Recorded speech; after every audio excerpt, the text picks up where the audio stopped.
Ce qui séduit le plus dans l'art, c'est la personnalité de l'artiste lui-même. L'artiste objective sa sensibilité, sa distinction native. La noblesse de la conception nous révèle l'âme de l'artiste. L'artiste concrétise et individualise. Pour l'artiste, voir, c'est concevoir, et concevoir, c'est composer. L'art est une religion. Son but est l'élévation de la pensée.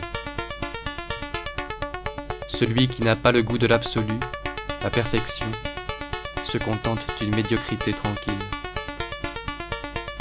Une intelligence qui organise puissamment est la collaboration la plus précieuse de la sensibilité pour la réalisation de l'œuvre d'art. L'art est une adaptation des choses à nos besoins et à nos goûts. La technique d'un art comporte un langage et une logique.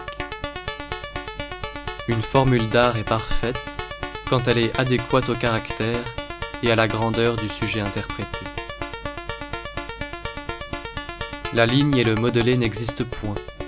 Le dessin est un rapport de contraste ou simplement le rapport de deux tons, le blanc et le noir. La forme et le contour des objets nous sont donnés par les oppositions et les contrastes qui résultent de leur coloration particulière. La nature est en profondeur. Entre le peintre et son modèle s'interpose un plan, l'atmosphère. Les corps vus dans l'espace sont tous convexes. L'atmosphère forme le fond immuable sur l'écran duquel viennent se décomposer toutes les oppositions de couleurs, tous les accidents de lumière. Elle constitue l'enveloppe du tableau en contribuant à sa synthèse et à son harmonie générale.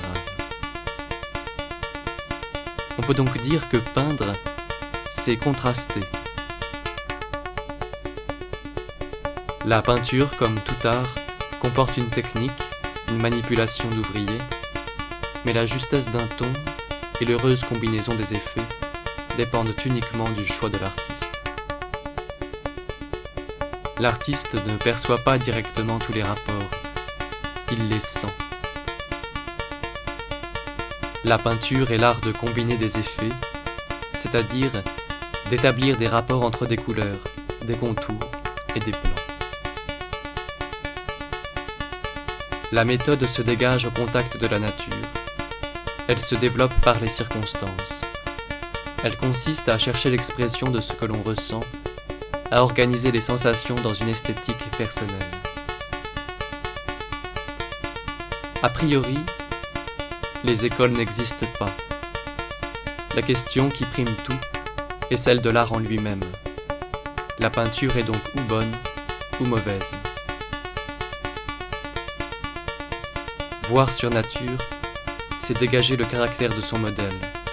Peindre, ce n'est pas copier servilement l'objectif, c'est saisir une harmonie entre des rapports nombreux, c'est les transposer dans une gamme à soi en les développant suivant une logique neuve et originale. Faire un tableau, c'est composer.